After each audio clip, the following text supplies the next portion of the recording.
Hi everybody, it's Mr. Singh again with our update, and the mask is just a reminder that we are back in some restrictions because of COVID-19. These masks are not compulsory at the moment, but we should be preparing for that just in case that eventuates. And in Queensland, we need to be proud of how we've responded in the past and that we've been well prepared.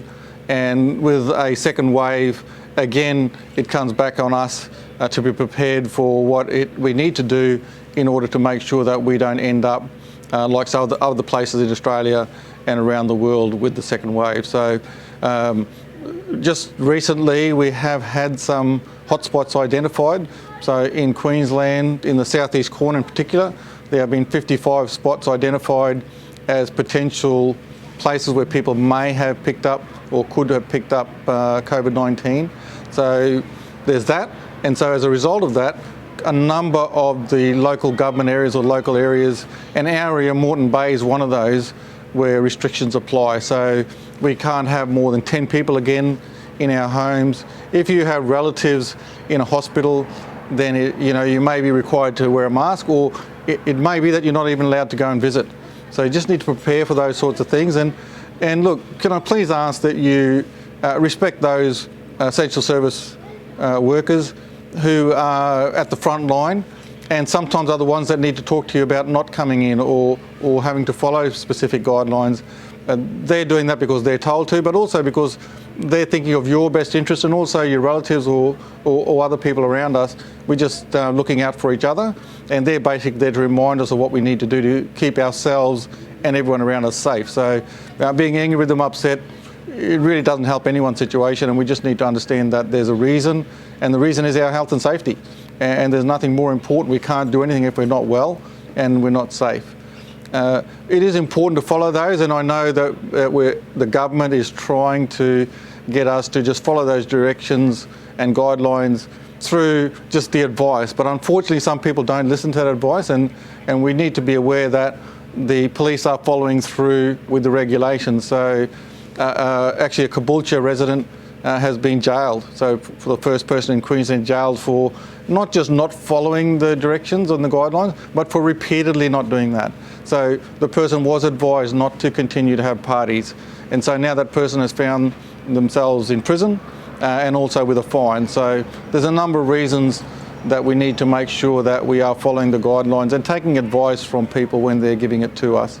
In terms of school, you'll notice now we're going back to increased restrictions of movement around the school. So please be aware sometimes that the gates will be locked, that only a certain number of people are allowed in the school at any given time, and those sorts of things. So can you just be prepared sometimes that when we go to increased restrictions, we don't get more staff, but we're required to do a lot more. And that means increased waiting times occasionally. Sometimes it might mean that you need to make sure that you call before you come about what you're coming for, so that you get attended to in a timely way. And look, I apologise for those things. We don't like to have people wait, and we don't like to cause any unnecessary concern or frustration for you. But unfortunately, in making sure that people are safe and that people are well, and particularly when it's your children that are entrusted to us, that we make sure that we are following all the guidelines and doing the best that we can to keep everyone safe and well. So that's on the COVID front. So can I just ask you again to do what you have done for so long, and that is follow those directions, and I think Queensland has done that really well. In terms of the school, next week is Father's Day, so obviously I've got 4 kids, so I'm looking forward to my presents. But more, just another time for family to be together and appreciate each other.